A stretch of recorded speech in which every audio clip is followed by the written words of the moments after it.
درود، شما طرفدار هستید املای تاجیکی را تغییر دهند؟ مثلا حرفهای روسی به مثل ت را برگردانند یا اوی دراز را بردارند. کمیته زبان تاجیکستان چند پیش خبر داد که به زودی قانون املا عوض می شود و تغییرات در نوشت کلمه ها پیش می آید. بحث زیادی در این باره در وبسایت رادیو آزادی و صفحه های ما در شبکه‌های اجتماعی ادامه دارد و حالا می‌بینیم که مردم اینجا و آنجا چی میگویند. از شرح یک کاربر آغاز میکنیم که مخالف تغییر املا و یا طرز نوشت در زبان تاجیکی بوده است و آن را خرج بیهوده پول و ضایع کردن پول مردم میشمارد.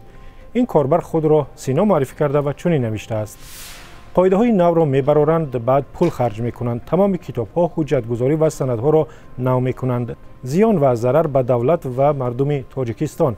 رحمت به حکومت تاجیکستان، شما مگر دیگر کار ندارید؟ نخواد هر 5-10 سال یک بار قاعده های زبان را نو کنید؟ بهتر می بود در مدت 30 سال یک بار عوض میکردید ولی با ثمر عوض میکردید. تعدادی از کاربران دیگر هم در صفحه رادیو آزادی در اینستاگرام نوشتند تغییر املا یا قاعده های نوشت زبان تاجیکی کاری مهم نیست و باید مشکلات دیگر جدی مردم را حل کنند. از جمله آنها کاربر با نام 8884 است که نظرش را میخوانیم.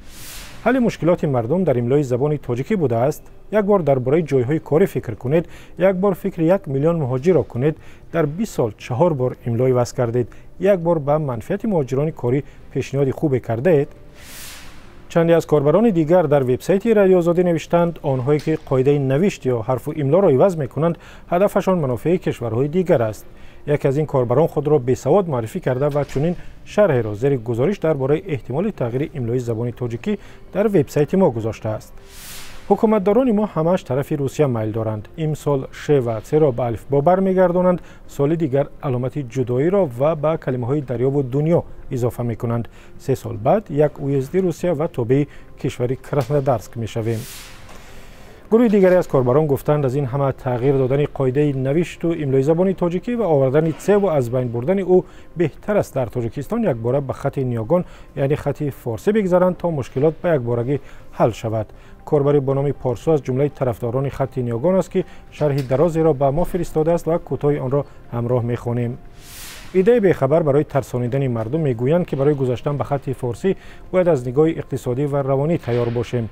برای گذاشتن به خط فارسی یک پول ناچیز در کار است. فقط اینترنت داشتن کافی است.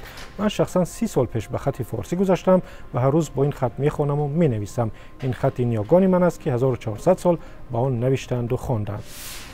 کاربر دیگری که خود را زباندان معرفی کرده است میگوید حالا فرصتی تغییر قاعده های نوشت و املا نیست، برعکس زمان آن رسیده است مشکل بزرگتر را حل کنند و آن هم نبود صحبت با زبان تاجیکی در جامعه که حالا لهجه ها جای آن را تنگ کردند.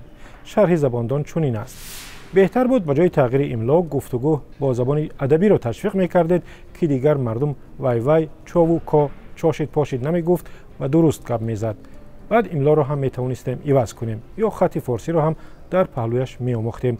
آن وقت هم لال به دست می آمد و هم یار نمی رنجید. شما چی میگویید؟ نویسید یا در ویدیو ثبت کنید و به ما بفرستید مثل هر وقت که میکنید.